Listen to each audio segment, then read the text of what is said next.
Test 2. You will hear a number of different recordings, and you will have to answer questions on what you hear. There will be time for you to read the instructions and questions, and you will have a chance to check your work. All the recordings will be played once only. The test is in 4 sections. At the end of the test, you will be given 10 minutes to transfer your answers to an answer sheet. Now turn to Section 1. Section 1. You will hear a young man phoning a town's youth council. First, you have some time to look at questions 1 to 5.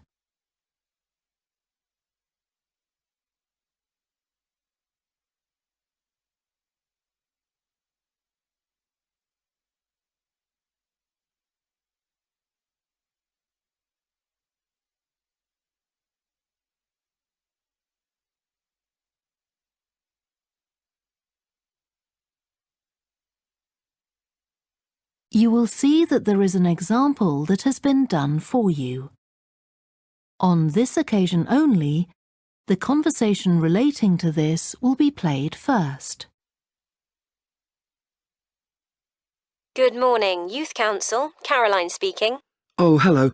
I'm interested in standing for election to the Youth Council, and I was told to give you a call. That's good. Could I have your name, please? Yes, it's Roger Brown. Thank you. The young man's name is Roger Brown, so Brown has been written in the space. Now we shall begin. You should answer the questions as you listen, because you will not hear the recording a second time. Listen carefully and answer questions 1 to 5. Good morning, Youth Council. Caroline speaking. Oh, hello. I'm interested in standing for election to the Youth Council, and I was told to give you a call. That's good. Could I have your name, please? Yes, it's Roger Brown. Thank you. I'm Caroline, the Youth Council Administrator. So, do you know much about what the council does, Roger? I've talked to Stephanie. I think she's the chair of the council. That's right. And she told me a lot about it. How it's a way for young people to discuss local issues, for example, and make suggestions to the town council. That's what made me interested. Fine. Well, let me take down some of your details. First of all, how old are you? You know the council is for young people aged from 13 to 18. I've just turned 18. And where do you live, Roger? Well, that's a bit complicated.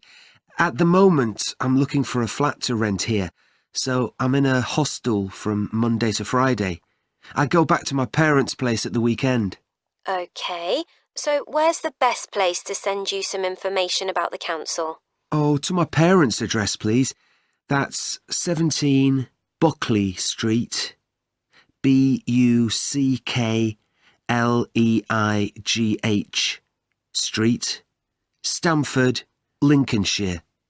Though you don't really need the county. Oh, I know Stamford. It's a lovely town. And what's the postcode? PE9 7QT. Right, thank you. So are you working here or are you a student? I started studying at the university a couple of weeks ago, and I've got a part-time job for a few hours a week. What do you do? Well, I've done several different things. I've just finished a short-term contract as a courier, and now I'm working as a waiter in one of the big hotels. Uh-huh. That can't leave you much time for studying. Oh, it's not too bad. I managed to fit it all in. What are you studying? My ambition is to go into Parliament eventually, so my major subject is politics. That's partly why I think the Youth Council is important and want to be a part of it. And I suppose you're also taking a minor subject, aren't you? I know a lot of people study economics too. I chose history. To be honest, I'm not finding it as interesting as I expected. Before you hear the rest of the phone call, you have some time to look at questions 6 to 10.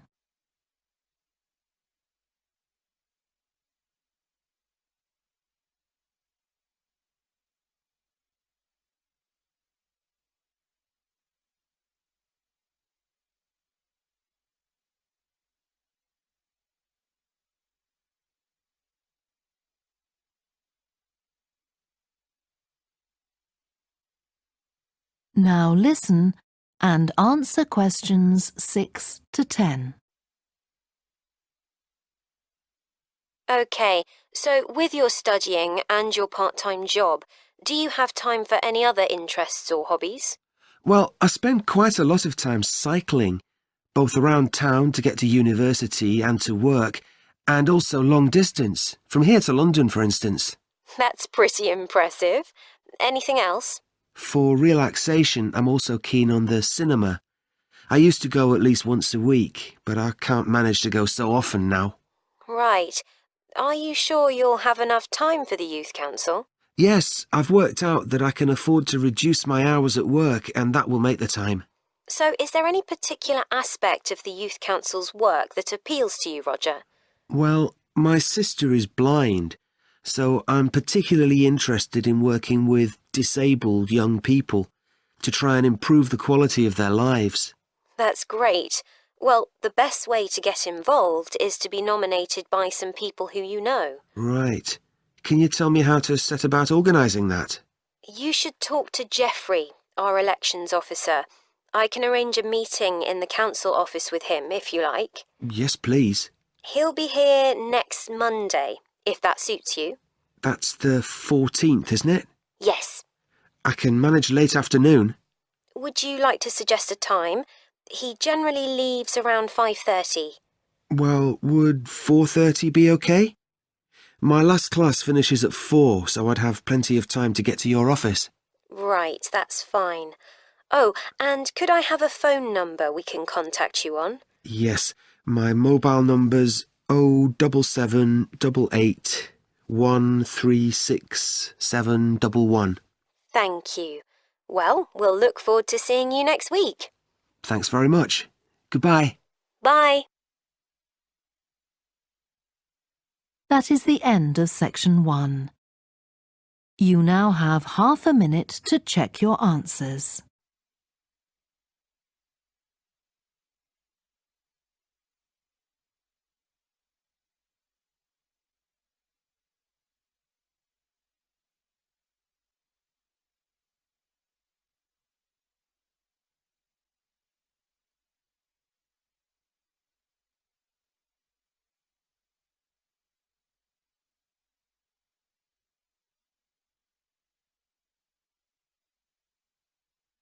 Now turn to section 2. Section 2. You will hear a woman who works in a theatre talking to 2 new staff members on their first day of work. First, you have some time to look at questions 11 to 16.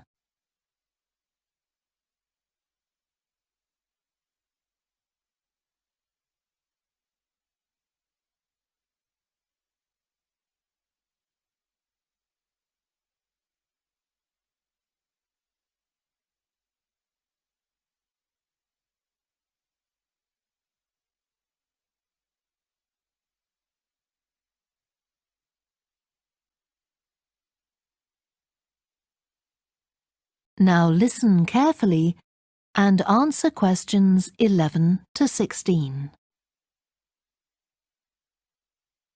Hi, great to see you. I'm Jodie, and I'll be looking after both of you for the first month you're working here at the Amersham Theatre. I'll tell you something about the theatre now, then take you to meet 2 of the other staff. It's an old building, and it's been modernised several times. In fact, as you can see, we're carrying out a major refurbishment at the moment. The interior has just been repainted, and we're about to start on the exterior of the building. That'll be a big job. The work's running over budget, so we've had to postpone installing an elevator. I hope you're happy running up and down stairs. When the theatre was built, people were generally slimmer and shorter than now, and the seats were very close together. We've replaced them with larger seats, with more legroom. This means fewer seats in total, but we've taken the opportunity to install seats that can easily be moved to create different acting spaces. We've also turned a few storerooms over to other purposes, like using them for meetings.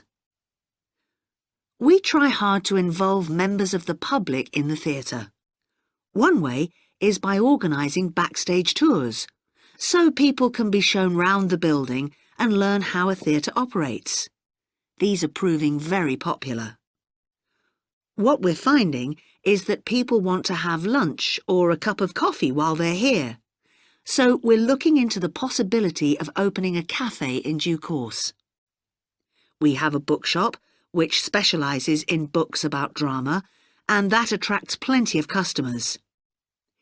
Then there are 2 large rooms that will be decorated next month, and they'll be available for hire, for conferences and private functions, such as parties. We're also considering hiring out costumes to amateur drama clubs. Now I want to tell you about our workshops. We recently started a programme of workshops that anyone can join. Eventually, we intend to run courses in acting, but we're waiting until we've got the right people in place as trainers. That's proving more difficult than we'd expected. There's a big demand to learn about the technical side of putting on a production, and our lighting workshop has already started with great success. We're going to start one on sound next month. A number of people have inquired about workshops on makeup, and that's something we're considering for the future.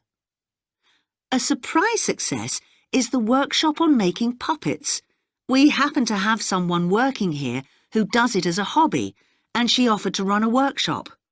It was so popular, we're now running them every month. Before you hear the rest of the talk, you have some time to look at questions 17 to 20.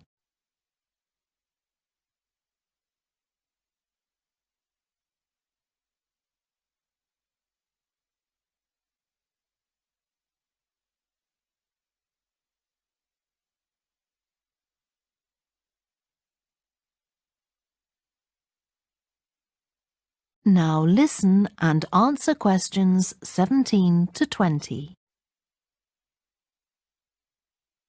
Now, a word about the layout of the building.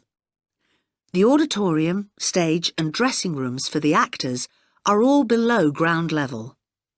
Here on the ground floor, we have most of the rooms that the public doesn't see. The majority are internal, so they have windows in the roof to light them. Standing here in the foyer, you're probably wondering why the box office isn't here, where the public would expect to find it. Well, you might have noticed it on your way in. Although it's part of this building, it's next door, with a separate entrance from the road. For the theatre manager's office, you go across the foyer and through the double doors. Turn right, and it's the room at the end of the corridor, with the door on the left. The lighting box is where the computerised stage lighting is operated, and it's at the back of the building. When you're through the double doors, turn left, turn right at the water cooler, and right again at the end. It's the second room along that corridor. The lighting box has a window into the auditorium, which of course is below us. The artistic director's office is through the double doors, turn right, and it's the first room you come to on the right-hand side. And finally, for the moment, the room where I'll take you next, the relaxation room. So, if you'd like to come with me. That is the end of section 2. You now have half a minute to check your answers.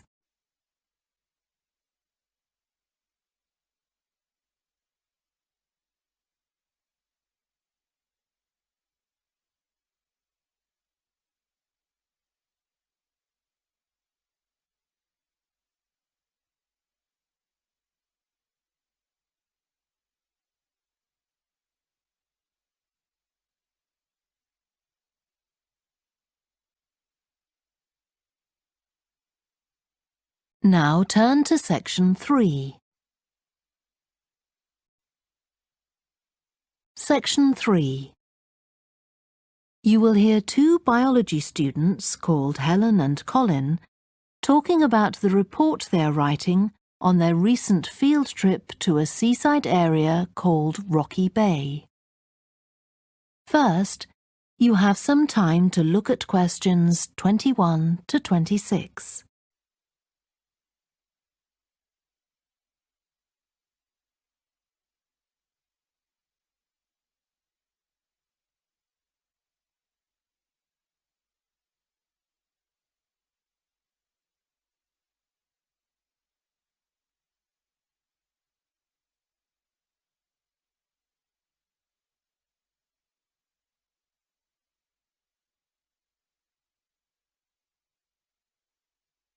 Now listen carefully and answer questions 21 to 26. I've brought my notes on our biology field trip to Rocky Bay, Colin, so we can work on our report on the research we did together. OK. I've got mine too. Let's look at the aims of the trip first. Right. What did you have? I just put something about getting experience of the different sorts of procedures used on a field trip. But we need something about what causes different organisms to choose particular habitats. I agree. And something about finding out how to protect organisms in danger of dying out. In our aims? But we weren't really looking at that. I suppose not. OK, now there's the list of equipment we all had to bring on the field trip. What did they tell us to bring a ruler for? It was something about measuring the slope of the shore. But of course we didn't need it because we were measuring wind direction and we'd brought the compass for that. But not the piece of string to hold up in the air. Didn't Mr. Blake make a fuss about us leaving that behind? Yeah, he does go on. Anyway, it was easy to get one from another of the students. Now, the next section's the procedure. I sent you the draft of that. Yeah, it was clear, but I don't think we need all these details of what time we left and what time we got back and how we divided up the different research tasks. OK, I'll look at that again. Then we have to describe our method of investigation in detail. So let's begin with how we measured wave speed. I was surprised how straightforward that was. I'd expected us to have some sort of high-tech device, not just stand there and count the number of waves per minute. Not very precise, but I suppose it was good enough. But the way we measured the amount of salt was interesting. In the water from the rock pools? Yeah. Oh, I wanted to check the chemicals we used in the lab when we analysed those samples. Was it potassium chromate and silver nitrate? That's right. OK. And we need the map of the seashore. You just left that to me. And I had to do it while the tide was low. Well, that was OK, but the place I started it from was down on the beach. Then I realised I should have gone up higher to get better visibility, so I had to start all over again. But at least I'd got the squared paper, or I'd have had problems drawing it all to scale. Yeah, it looks good. We could get a map of the region off the internet and see if we need to make any changes. I had a look, but I couldn't find anything. But you took some pictures, didn't you? Yeah, I'll email you them if you want. OK. I'll make my amendments using those. Then I can scan it into our report. Great. Before you hear the rest of the discussion, you have some time to look at questions 27 to 30.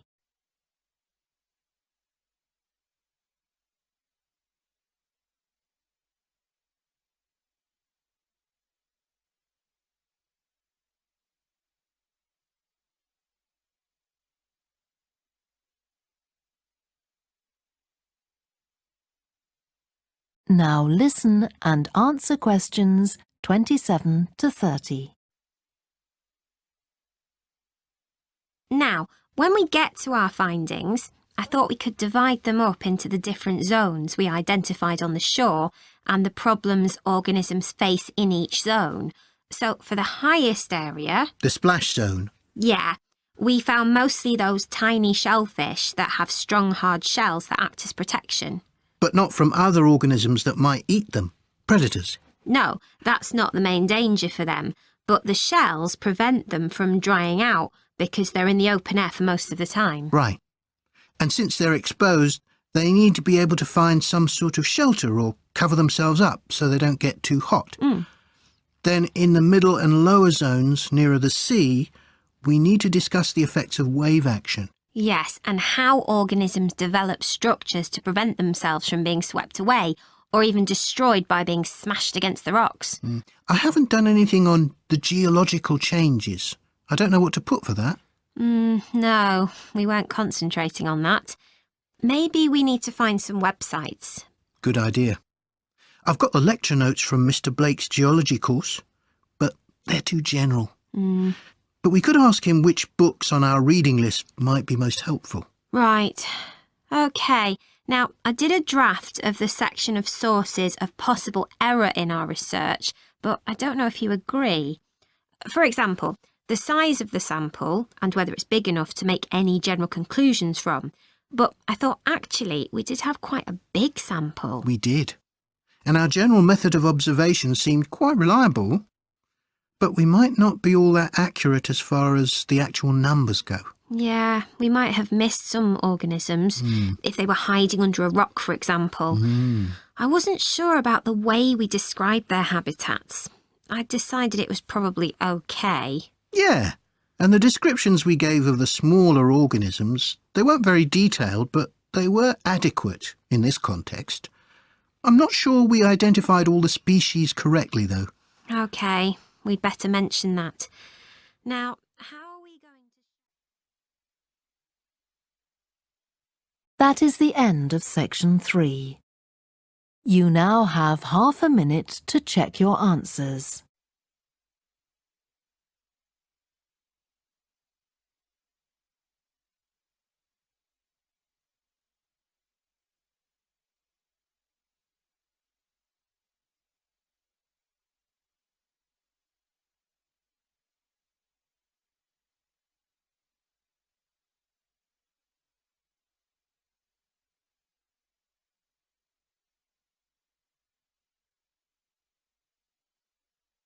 Now turn to section 4.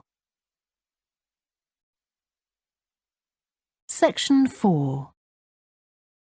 You will hear part of a lecture to students of architecture about the design of a public building. First, you have some time to look at questions 31 to 40.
Now listen carefully and answer questions 31 to 40. We've been discussing the factors the architect has to consider when designing domestic buildings. I'm going to move on now to consider the design of public buildings, and I'll illustrate this by referring to the new Taylor Concert Hall that's recently been completed here in the city.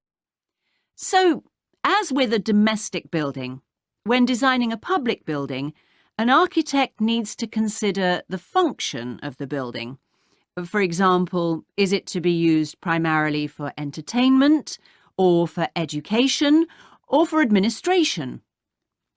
The second thing the architect needs to think about is the context of the building. This includes its physical location, obviously, but it also includes the social meaning of the building, how it relates to the people it's built for. And finally, for important public buildings, the architect may also be looking for a central symbolic idea on which to base the design, a sort of metaphor for the building and the way in which it is used. Let's look at the new Taylor Concert Hall in relation to these ideas. The location chosen was a site in a run-down district that has been ignored in previous redevelopment plans. It was occupied by a factory that has been empty for some years. The whole area was some distance from the high-rise office blocks of the central business district and shopping centre, but it was only 1 kilometre from the ring road. The site itself was bordered to the north by a canal, which had once been used by boats bringing in raw materials when the area was used for manufacturing. The architect chosen for the project was Tom Harrison. He found the main design challenge was the location of the site in an area that had no neighbouring buildings of any importance. To reflect the fact that the significance of the building in this quite run-down location was as yet unknown, he decided to create a building centred around the idea of a mystery, something whose meaning still has to be discovered. So, how was this reflected in the design of the building? Well, Harrison decided to create pedestrian access to the building and to make use of the presence of water on the site. As people approach the entrance, they therefore have to cross over a bridge. He wanted to give people a feeling of suspense as they see the building first from a distance and then close up. And the initial impression he wanted to create from the shape of the building as a whole was that of a box. The first side that people see, the southern wall, is just a high, flat wall uninterrupted by any windows. This might sound off-putting, but it supports Harrison's concept of the building, that the person approaching is intrigued and wonders what will be inside. And this flat wall also has another purpose. At night time, projectors are switched on, and it functions as a huge screen onto which images are projected.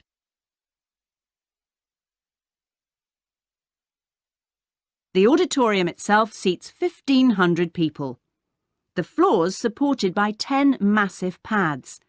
These are constructed from rubber, and so are able to absorb any vibrations from outside and prevent them from affecting the auditorium. The walls are made of several layers of honey-coloured wood, all sourced from local beech trees.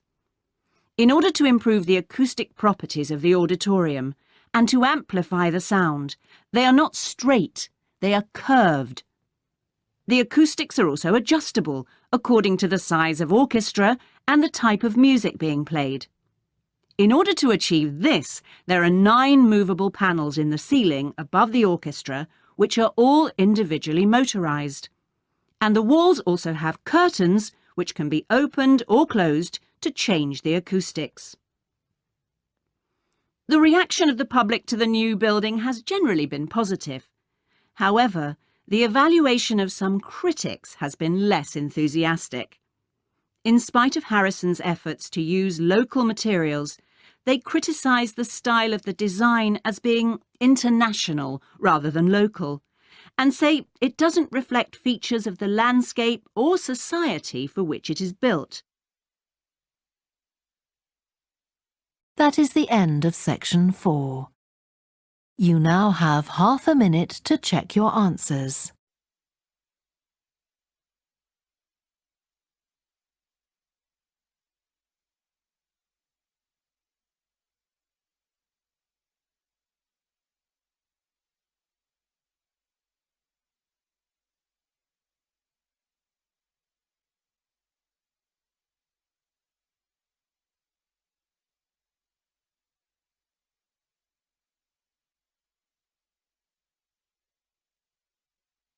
That is the end of the listening test. You now have 10 minutes to transfer your answers to the answer sheet. Please stop writing and wait for your question booklet to be collected.